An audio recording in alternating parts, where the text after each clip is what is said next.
Hello, look at this wall. It is quite an enticing construction, called a granary because titties would be too obvious. Supporting the bulbous domes, built with a rough and tumble mash of pebbles and mortar, there is a polygonal bottom, made with odd-shaped stones fitted to one another, although not really super sophisticated.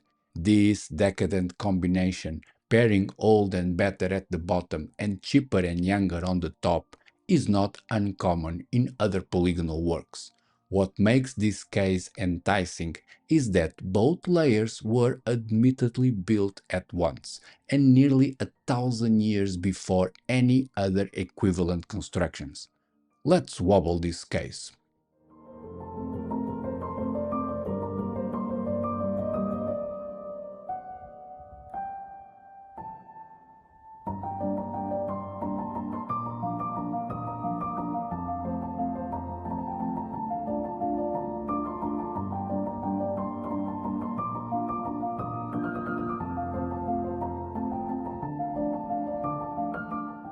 Today's wall, as in the Basti granaries, is located in Badami, in the south of India, a sleepy town no one ever heard of, featuring a scenic rock outcrop leaning on a lake. The set is inviting, so one would expect it to be popular, since forever. But in fact, the oldest construction in there are said to have been only built around the 6th century AD. This includes some decorated caves, a bunch of temples, and a type of fort that does not look very militaristic, plus, of course, the melon-shaped granaries. It is upon further inspection that the pair of structures shows off some extra bouncy features. Yes, there were three of them, but one collapsed, and it makes no practical difference. Also, I like it better this way. More revealing are the doors, placed above the belt of finer polygonal stonework, suggesting the bottom part was never intended to be entered, which is unexplainable. There is no indications to say what was inside the volumes.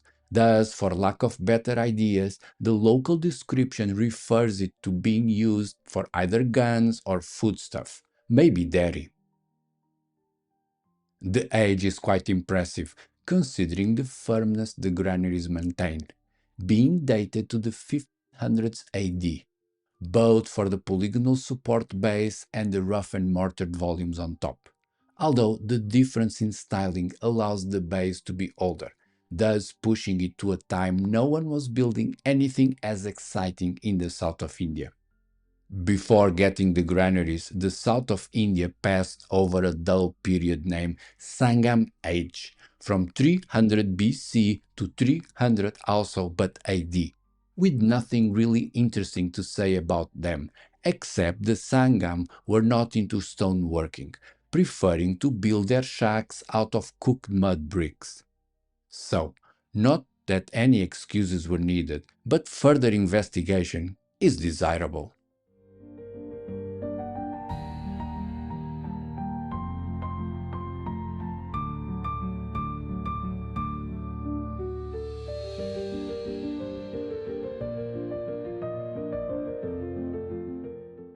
It is a commonly unknown fact, like most everything regarding this type of construction, that India has polygonal masonry, a persistent mysterious stonework made out of a mix of odd-shaped stones, assembled without mortar, for no apparent reason, except that they could do it, and it looks great.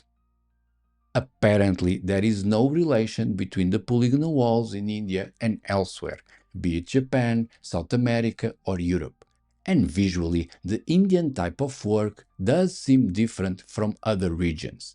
But we shouldn't settle for just a pair of sites. The names of each individual site with Indian polygonal walls sound the same.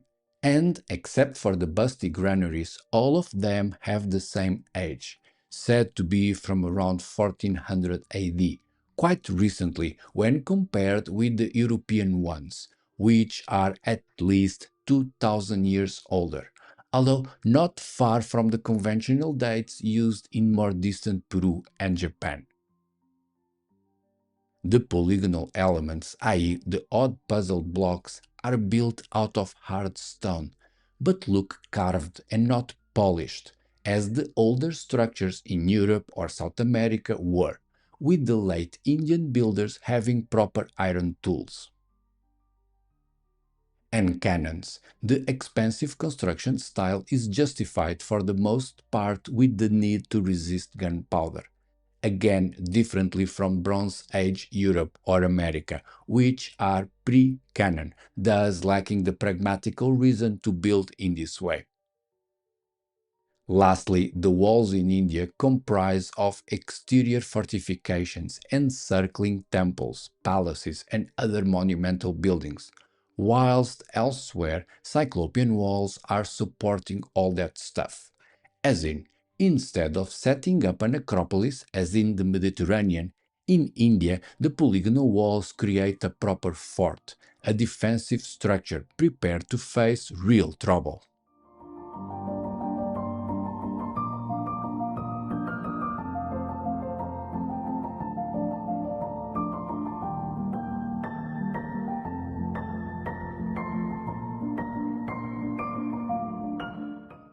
India is a continent as diverse and confusing as is, probably more. And likewise in Europe, any observation is a massive oversimplification.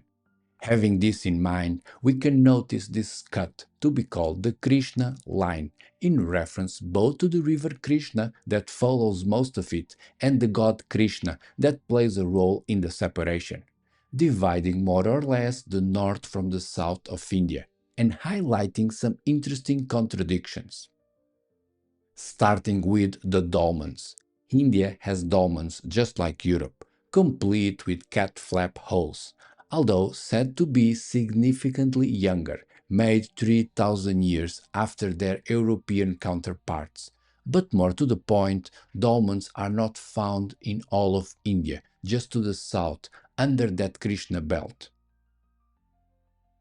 There's also the religious divide, with Hindu religion, as in involving Krishna and many other colorful deities, being totally prevalent to the south, whilst the north not only shares the devotion spotlight with plenty other faiths, it is mostly ruled by them, with Muslims or sometimes Buddhist kings to the north.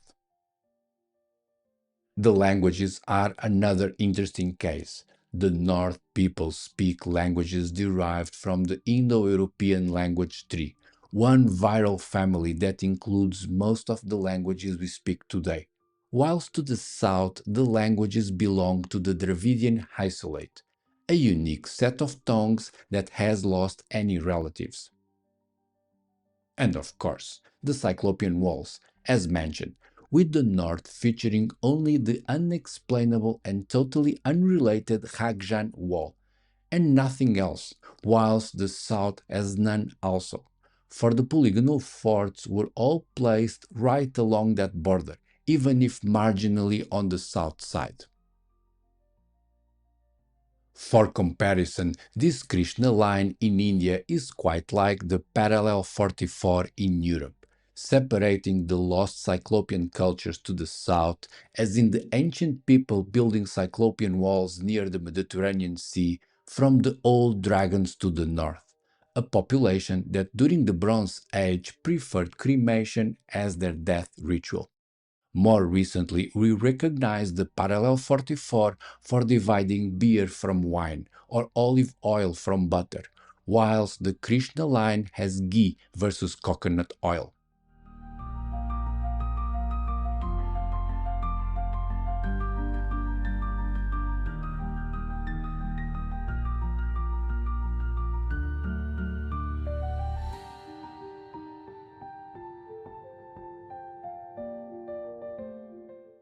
The polygonal fortifications are following more or less along the Krishna line because it coincided with the border between the Vijayanagara Empire in the south and their main rival, the Muslim Bajami Sultanate to the north, a cohabitation which was not at all friendly, consistent with the current explanation that the polygonal walls were built as fortifications.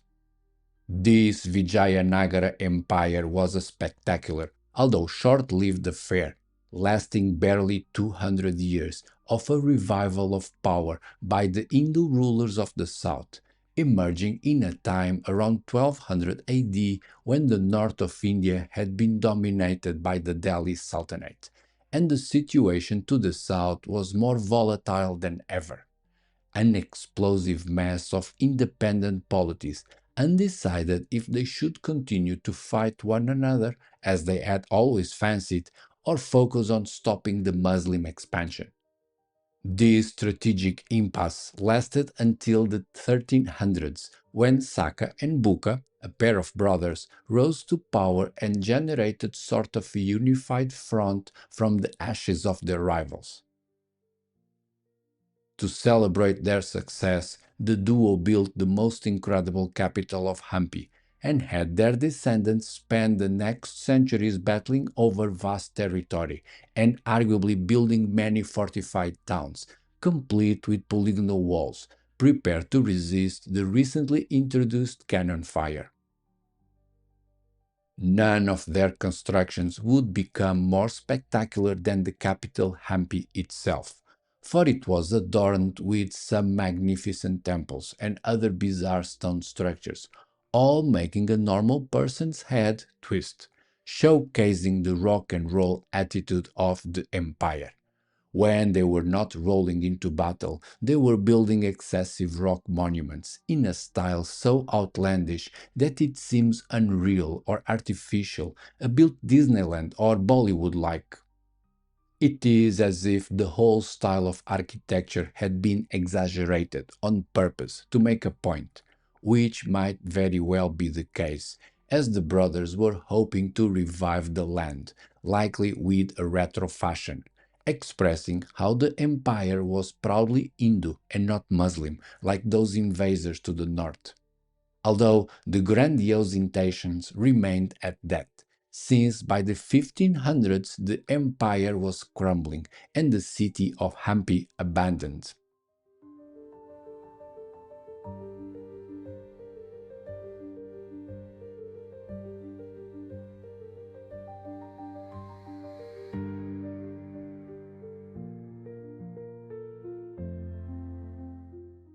If the plan for those forts was to revive the long tradition of the Hindu kingdoms and cultures, the results were a disappointment. And we have the Portuguese, if not to blame, at least to kick the bucket with the last drop, witnessing the imperial collapse and the abandonment of Hampi. In 1498, Vasco da Gama arrived in Kochi and unleashed a commotion that reverberates to this day, changing the course of India dramatically.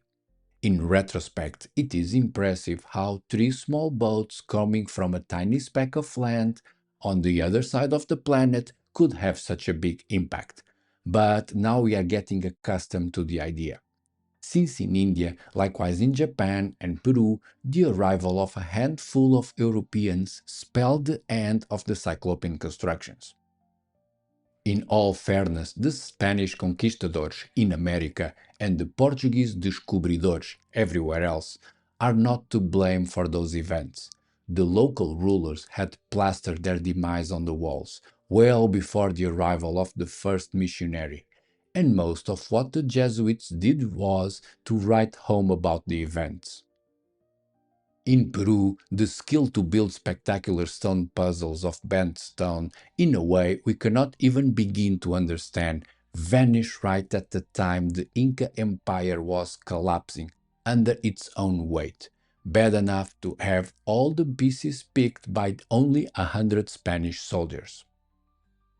At the same time, in Japan, the awesome samurai castles and their immense mirror stones went out of fashion, as fast as the Portuguese got expelled from the land of sunrise. And in India, the Portuguese viceroys worsened the constant internal fighting, precipitating the fall of the Vijayanagara Empire. Regardless of cause or coincidence, the fact is that as soon as the Portuguese showed up in India, the empire had crumbled, the capital Hampi abandoned, and the polygonal walls were no more. Still, we have to recognize the Portuguese writers, three of them at least, might have been the first to care enough about the facts to report how the Vijayanagara Empire was in disarray, instead of pushing the local leaders' propaganda. So, we can't be sure of what drove to that conclusion.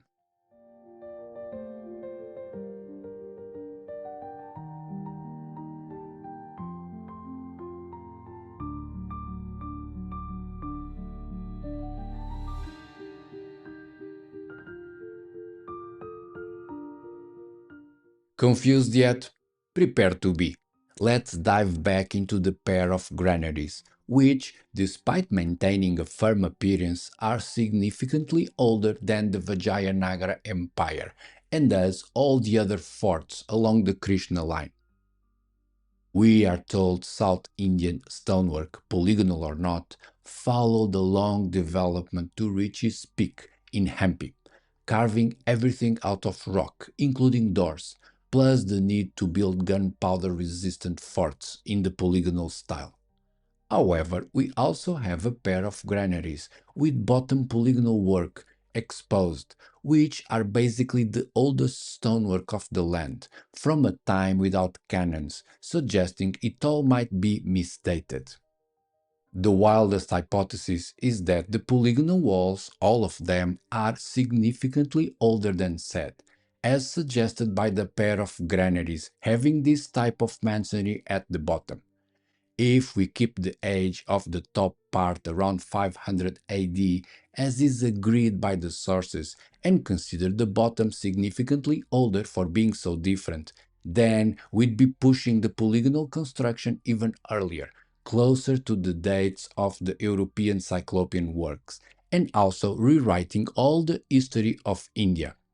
A more conciliatory idea is suggesting the granary's base is also from the 1500s AD.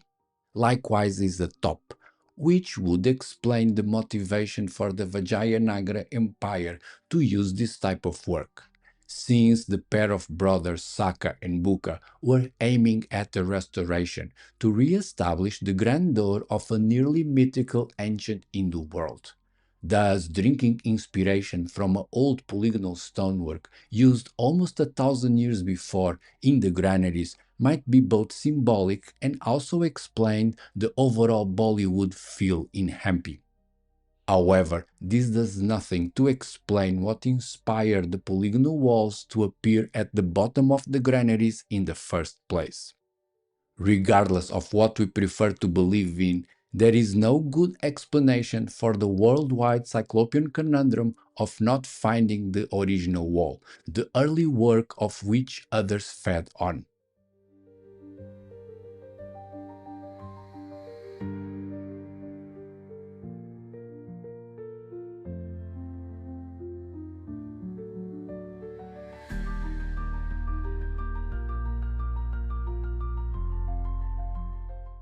Here's the thing. We know how history ends, but generally have no idea how it started. The visible outcome is that India has a deep divide along the Krishna line, reinforced with a belt of very beautiful polygonal forts. These were finalized by the Vijayanagara Empire in a style that is fitted with their retro-political ambitions, showing off a distinctive Hindu look that marked them as inheritors of some great past. What is much more complicated is to describe the origins of those ideas, because we do have the granaries to exemplify what the later builders were trying to emulate, but have no idea what started all that, what was the ultimate cause. Incidentally, this is a mystery shared with many other Cyclopean sites around the world. We see they were appropriating some older style, but we can't find how it developed, for it appeared in so many places all of a sudden and in perfect form. It is as if the builders were just landless pirates, as we'll see next.